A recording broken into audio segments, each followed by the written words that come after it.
everyone, and welcome to another Star Wars Power Half Hour right here on the Contiengecy Plan Podcast. My name is David, and we will be continuing our look through of comics. And we're in the Age of Resistance right now, folks. We had two comics that came out here today. We have General Hux and Poe Dameron.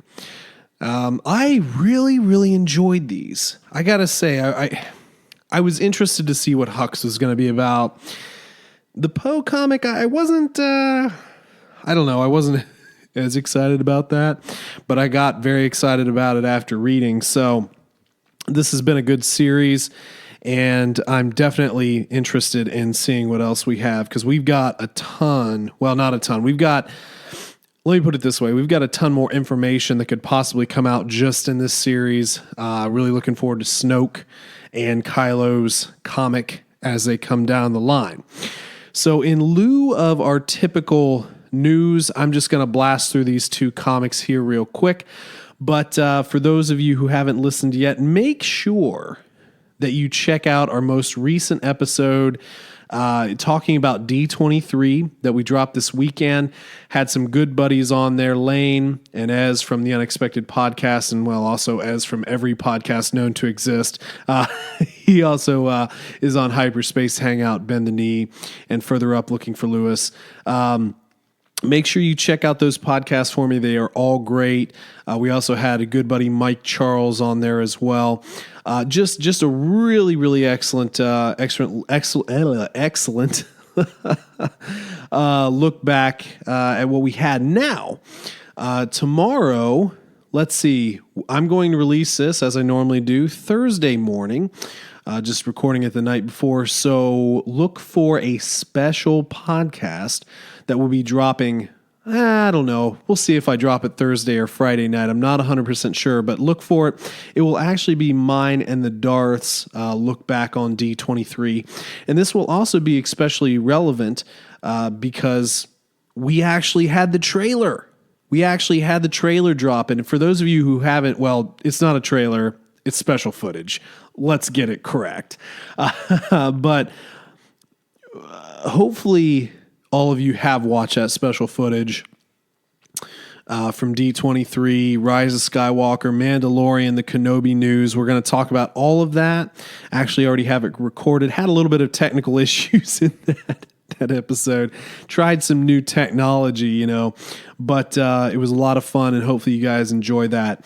Make sure to follow me on Twitter at TC Plan Podcast. Best place right now to view current news and interact.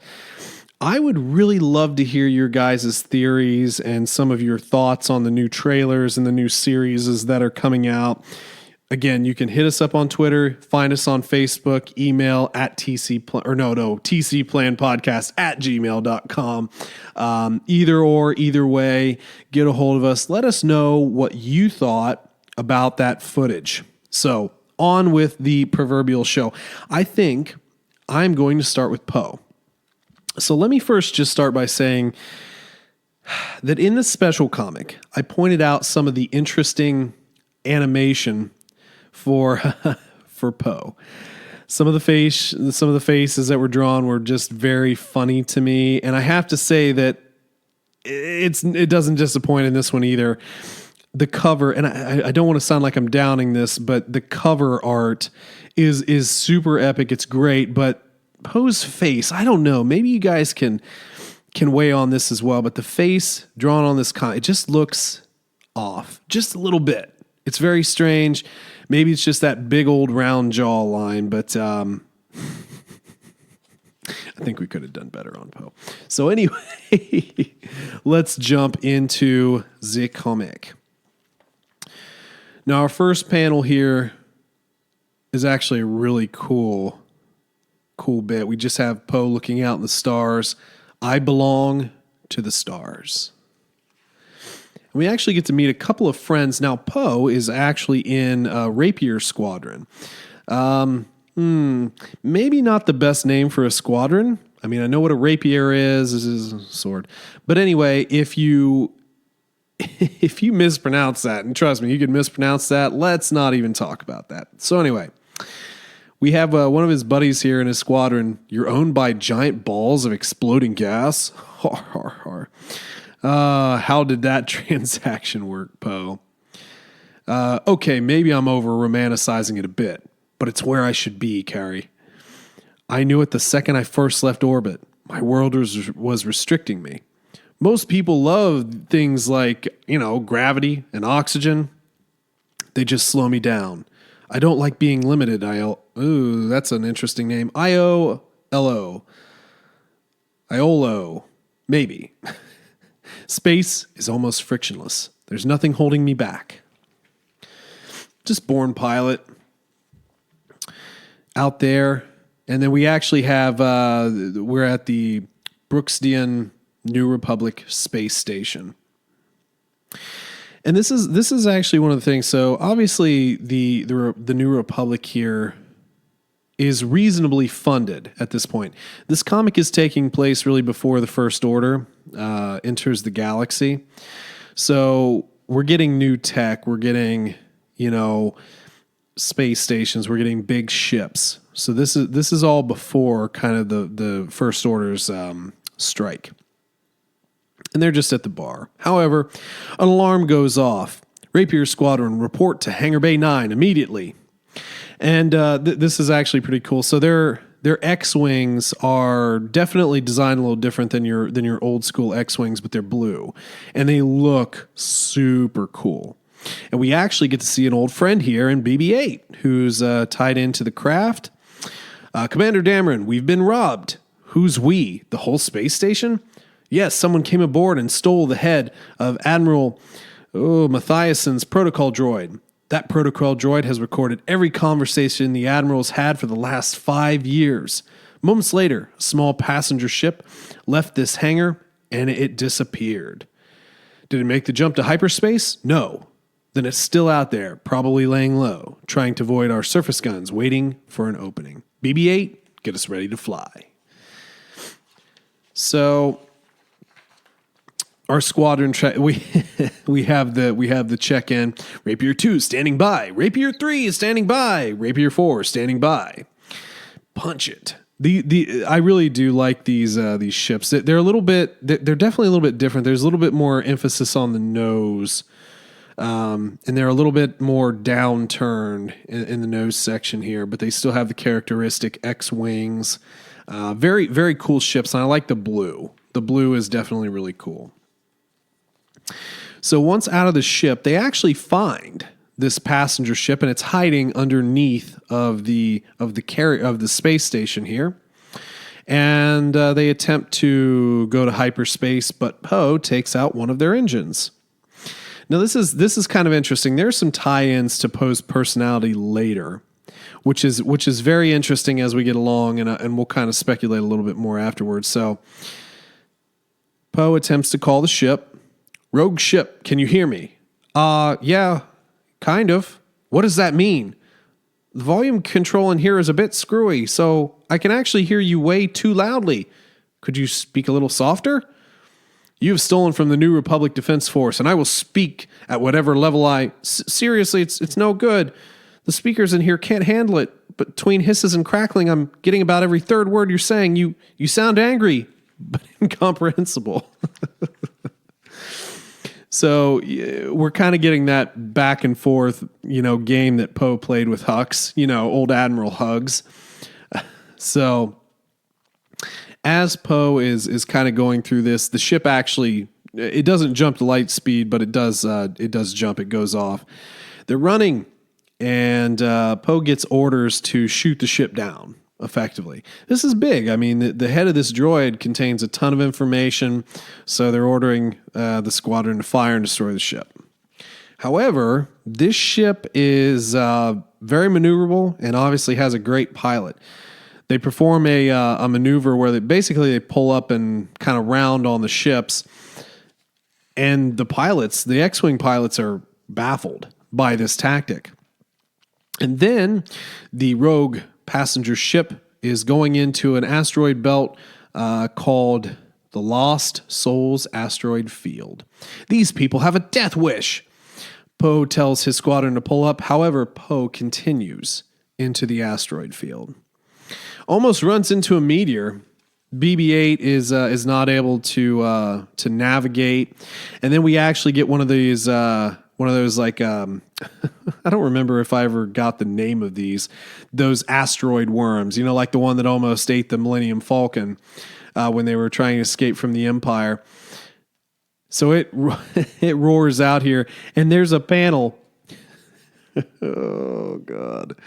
There's a panel in the bottom right here, and Poe just has this ridiculous face on. You really have to get this comic to see some of the faces that they draw on here. They really get super expressive with Poe, and it's just like wide-eyed, whoa, face. Kind of like something like Tim Allen would have done in Home Improvement. So anyway, the rogue ship actually fires on L Space Worm. You didn't bring the rest of your ships? I wouldn't lead my squadron into this. A commander who leads from the front. How refreshing. Follow us. So we have this conversation between the rogue ship and Poe. Let's see. I think we're clear. You followed us. You told me to. Sure, but I wasn't expecting you to actually be able to do it. I'm commanding one of the best pilots in the galaxy in here. You saved me. Why? You're not saved yet, Flyboy. We still have to get out of here. This place is certain death for most ships.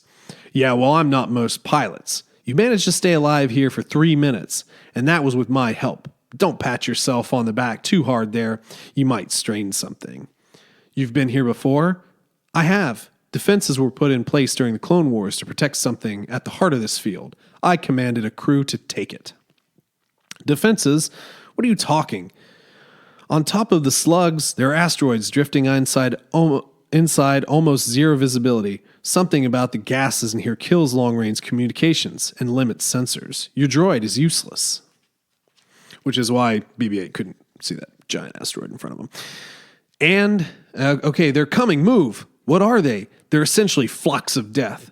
To put it melodramatically, they're automated flying mines that explode on impact. And they're locked onto us. So you have these little mines. They're actually kind of a cool little design, but they sort of look like a bag clip. Their little wing section kind of looks like a bag clip with a ball in the center. So, but they do look kind of cool. I kind of like them. Okay, we're going to do something that ships aren't supposed to do. On 3, you're going to orient your ship up and cut your engines. Why would I? Slide for one breath. Then they're punching everywhere back on full power. It's going to feel like your stomach is very suddenly in your feet. But the real trick is not passing out. So they essentially pull the same maneuver that the ship did to the squadron. They pull up, they cut their engines, and then the little mines are effectively confused, and then both ships fire on them, destroying most of them at least. Poe lets out an enthusiastic woo, and then the rogue ship says, "Less woo, more fleeing for our lives. There'll be more coming. We're at the edge of the field. Gun it." And then we actually get 2 asteroids basically cracking together. They're 2 worms jetting out, and they basically just go right between the teeth in true Star Wars fashion. And then they both woo. It's good times. However, the rogue ship does fire upon Poe's X-Wing. Whoa, did you just shoot me? Whoa. Sorry, kid, I can't have you chasing us anymore. Your communications will be working outside the field. Call your squadron to come get you. What was this all about? Why did you steal the droid's head? There's been something growing out there, something evil, and a resistance is rising against it. It had to. The New Republic command hasn't been acting. We're after further confirmation of this inaction. New Republic Defense Force, do you know what you're defending? The only people afraid of word getting out there are people with something to hide, Flyboy. They'll find you. You won't get far. Yes, we will. My crew has fixed the hyperdrive. Hey, thanks for the flying lesson. It wasn't a lesson. It was basic survival. Felt a bit like both. And then we get the reveal of who is on the ship. We have Vice Admiral Holdo and Nine Nub.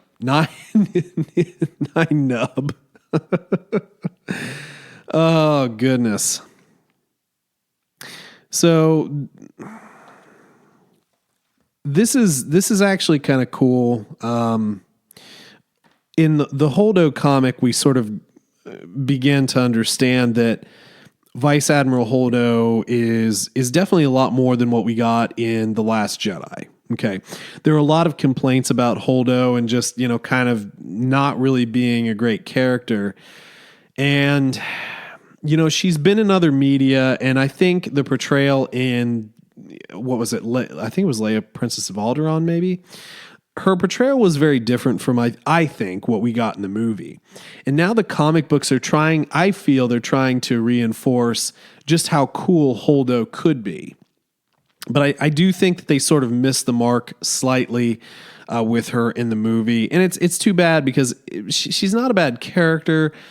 I just think that they could have had a slightly better vision for her. But at the same token, she is a good commander. She's got Nine Nub here, a good pilot, and we obviously recognize him. But this essentially goes into that this is obviously all led on by Leia. And this is kind of a little bit more pushing the backstory that maybe the New Republic has slipped into its old ways. They're not being proactive. They're not looking into the threat. And this is something that we saw in Vector Prime, something that we saw in the New Jedi Order, where Leia effectively tried. She tried to get the Senate to understand the threat of the Yuuzhan Vong. And they didn't listen. So I think they're kind of trying to tie in that sort of sentimentality because the New Republic is just too darn big. And it has its issues, but Leia has always been there. Always been there to try and do the right thing and back us all up, which makes her one of the greatest characters in this entire story. So, very good comic. I actually have to say the first couple of these I felt were really, really short, but now we're getting into some really cool, juicy stories, so I'm very happy about this. Now, let's move into General Hux. Armitage Hux was potentially one of the most interesting characters that you could build, but it's very hard to build him in a movie. So for those of you who've read the Aftermath series, you actually get a glimpse into the child Hux. His father was an Imperial officer who was sent into the unknown region with Grand Admiral Sloane to effectively start the First Order, but basically following the contingency plan of Emperor Palpatine. General Hux's father was a real piece of work. He was abusive. He did not love his son. He thought he was a waste of time. And there's a lot in this comic that I think really goes to underline and underscore who Hux truly is. Because he's underestimated. He's always been.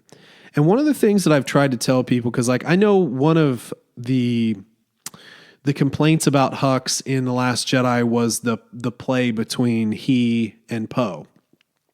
Admiral Hugs, I'm holding for Hugs. But the thing is Hux is such a high-strung, high-wound character who, again, abusive father, was basically in a shuttle with his abusive father, super children, and then Admiral Sloane, who, she's not a mother. She's not going to be a mother figure to Hux, at least I don't think. Who is Sloane, man? I wish she could pop up in The Rise of Skywalker. And I did outline that in our episode, in the next D23 update episode you'll hear later. But anyway, Hux being the way he is, the joking, didn't surprise me. It wasn't a bad thing. And plus, you got to have a little bit of humor in a Star Wars movie. That's part of Star Wars kids movie. So anyway, let's go ahead and jump into General Hux. And I got to tell you, just off the bat, this one has probably been my favorite comic to this point. So we actually start off with years ago with a young Hux. It looks like he drops some drinks here. I'm sorry, you're pathetic. I didn't mean to. Given you found his mother in a kitchen you'd think your illegitimate son could at least serve a drink, Commandant Hux.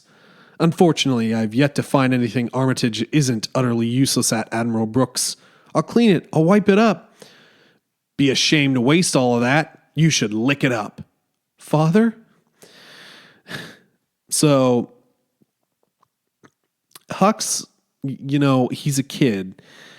And I don't know. He doesn't. He's perceived as not having a spine. He's perceived as, but again, abusive father in an imperial sort of realm. What the heck is he going to do? He bends down. His father grabs him. Get up, Armitage. Get up.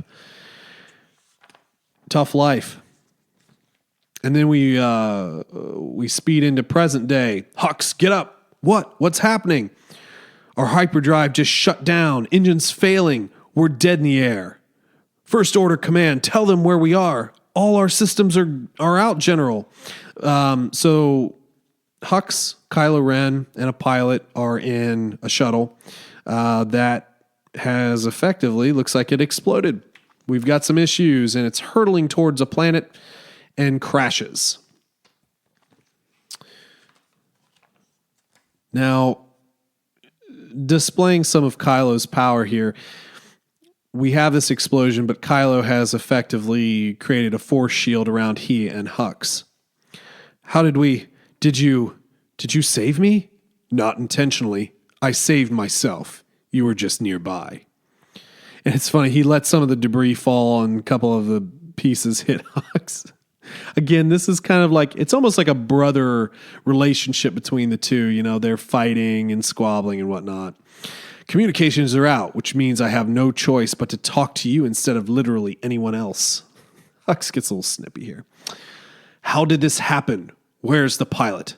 Over there, and over there, and a little bit over there. Kylo obviously didn't protect the pilot with his force bubble.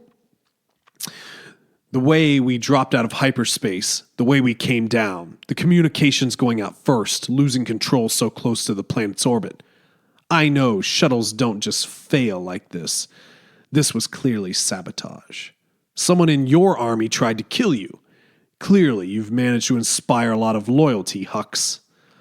Oh, please. I thought you could read minds, Ren. You honestly believe people hate me more than they hate you? With your petulant tantrums and my what? Vader wore his mask because he couldn't breathe without it. But you just play dress up and hide your face and hide the faces of your rebel scum parents. It's bold. Hux is bold. He's telling it like it is. He's calling Kylo out, and this is something that Snoke does. So Kylo does ignite his lightsaber. It would take the First Order an age to search every point of our hyperspace path. No one knows where we are. No one would miss you. No one would know. Snoke would know. He'll find it in your head somewhere. He'll punish you. So Kylo extinguishes his blade. I don't understand why Snoke keeps you around. Of course you don't. We have to find a way to get a message off this planet. We have to let the First Order know where we are. How do you I can't speak like normal. How do you propose we do that? We're all alone here. And then a little piece of snout, I guess, gets thrown their way. And then a giant blue, interesting creature, kind of a cross between, it looks like Beast from X-Men. So Beast from X-Men pops out of the forest. Hux runs, pretty smart. Kylo begins to fight the creature. He actually knocks one of them out. But then a second and third creature comes out of the forest, attack Ren, and wind up taking him down. So then we have an older gentleman here. He has he's in rebel clothing, rebel blaster, but old, very old. Like original series rebel soldier. He does. Let's see here. What do we have here? You and the trees. Come on out. So he's obviously pretty sharp. He knows that Hux is hiding. He sees Kylo Ren. So here's where Hux starts to use his brain a little bit. One wrong move and I will set the Norwoods on you. You tame them. I've been here a long time. Your uniform, you're from Alderaan. I am. Palace Guard? Yes, but I was off planet when there was nothing left to guard. The Empire took it all away. And the war began, I ran. All the way here to the edges. I can't say I recognize your uniform. Sir? Let's see. Balsma. That's what we'll call him. Let's see. Balsma, I don't know how long you've been here. I don't know how to tell you this. The war is over. The Empire fell. How do I know you speak the truth? There's some truth unconscious under your creature there. This man, he is a son. He is a son of Alderaan. His mother is Leia Organa. Princess Leia? I can see it. His parents won the war. The Death Star? Destroyed. And the second one. They built another? The Galactic Empire was never renowned for its creativity. There are still some remnants from that war remaining, but not for much longer. We're working on something that will finally bring peace and order to the galaxy. I knew his grandfather and his mother. She was an incredible woman. Is he like her? He is. He deny it, but he's very much like her. Tell me, why are you still here? So anyway, we are led to an old transport ship here, and the former Alderaanian, well, the Alderaanian runaway here, Alderaanian? We'll go with that. He's been hiding out. He does have communications, but he didn't want to risk being found. He basically is under the impression that the Empire is still active. They bring Kylo into his ship, which I find funny. The old man was the one carrying him on this little, oh man, what are those called? I'm drawing a blank. He's carrying him in. It'll come to me later. Hux isn't helping in typical Hux fashion. But he continues to ask Vader, the Emperor, they're really gone. Yes, the Emperor could never fathom the strength they were up against. They were too arrogant and overconfident to triumph. Bossman, it's time to call out. You're sure? Yes. Let me use your ship's communication array. It's time to get off this planet. Enjoy the peacetime we've won. So Kylo does wake up, and Hux says, Ben, you're awake. Ben. And he gets a really Sylvester Stallone bit of animation here. It's really kind of funny. Kylo does. It's okay. You'll be fine. I called out. Our friends have sent a shuttle. I'm sure your mother is worried sick, but we'll be home soon. Thanks to Balsma here. So again, this is just Hux using his brain.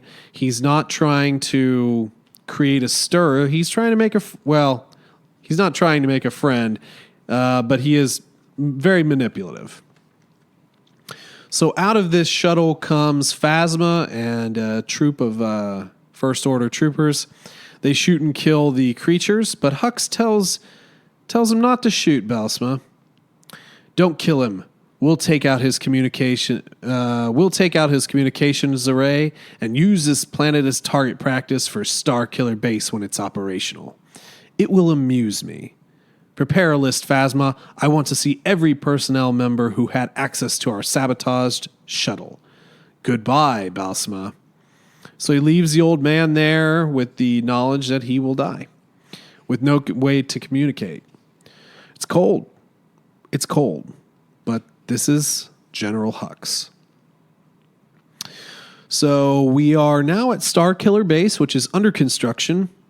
And we have Kylo and Hux speaking to Supreme Leader Snoke. I believe I have identified the one responsible for sabotaging our shuttle. I will punish the saboteur. No, this was aimed at me. This was an attack against a general of the First Order. I would like permission to deal with him myself. I will be less messy than Ren. Of course you will. Very well. Deal with this traitor, General Hux. Thank you, Supreme Leader. And then Kylo continues to talk to Snoke. I do not see his worth, Supreme Leader. You do not need to. He is not to be trusted. You must know his mind. He wants to take your place. He wants to kill you. He wants to kill a lot of people. I don't take it personally. I don't like that bit of dialogue because, he wants to kill a lot of people. Okay, stop there. I don't take it personally. It just, I don't know. It's a bit weird from Snoke, but whatever. Nitpicking. Men like Hux are useful. And this is kind of continued with a mixture of Snoke's dialogue. So I'm just going to read his dialogue. And this is across a few panels as he confronts Admiral Brooks, who we met in the beginning. Men like Hux are useful. Men consumed with ambition, fueled by spite. Men who can set aside their pride, who have shame burning inside them. Pups who are abused often grown to be vicious creatures, but they never forget where they came from. And they never forgive. So this is Hux here. Hux and Phasma actually go out to confront Brooks. General Hux, I was pleased to hear of your rescue. No, you weren't. Phasma, take the Admiral's weapon and leave us, please. What is this? Actually, Phasma, I'll take your blaster. It's good and intimidating. Take a seat, Brooks. And he knocks him down. I didn't sabotage your shuttle. I know, one of the mechanics has already been dealt with, a radar technician. But you were his superior, so responsibility ultimately lies with you. I've known you since you were a child, Armitage. Oh, I remember. You can't be serious. You just needed an excuse, didn't you? You're just as spineless as you were as a child. You know how little your father thought of you? I do. It's one of the reasons I had him killed. Ooh. I always kind of wondered about that. I always figured that Hux at some point had killed his father or had ordered his father's death. It just makes a lot of sense. You, my father, Snoke Wren, you all underestimate me. You see me as something you can control, something weak. I am not weak. I am patient. You all have the power to destroy people, but I will outlive you all. I will hold more power than any of you. Destroying people is nothing. I will have the power to destroy worlds, but you won't get to see that. And he fires on Admiral Brooks. I think that this comic is important to outline the ruthlessness of General Hux. I think it is important because of the way his portrayal kind of became a bit of a joke to some people in The Last Jedi. I think he's an interesting character. He was there from the beginning of the First Order, along with some very important folks. And he has risen and ascended to the level of general. And although maybe didn't have, Supreme Leader Snoke's trust, but definitely was useful, known to be useful. And he is someone who can and will get rid of his enemies. And I think that that's an important thing to understand. I would love to have a General Hux book. I think that would be very interesting. However, it would definitely be one of those great books to tell all the backstory of the First Order, which obviously we won't get for some time. Maybe we'll see what it actually was about in The Rise of Skywalker. But what better way to view the birth of the First Order than through the eyes of Armitage Hux, who began as a boy, abused, battered, and weak, to grow into a general of the First Order with the power and resourcefulness to deal with his enemies. So that's where we'll leave it today. Hopefully you guys enjoyed another power half hour. Kind gosh, Age of Resistance has been a lot of fun. Really need to get into the other ages here at some point, especially before the rise of Skywalker. But there is so much to do, so much to read, so much to view, and we have a ton more episodes coming up. So make sure you are following wherever we are so you can hear all the news for yourself.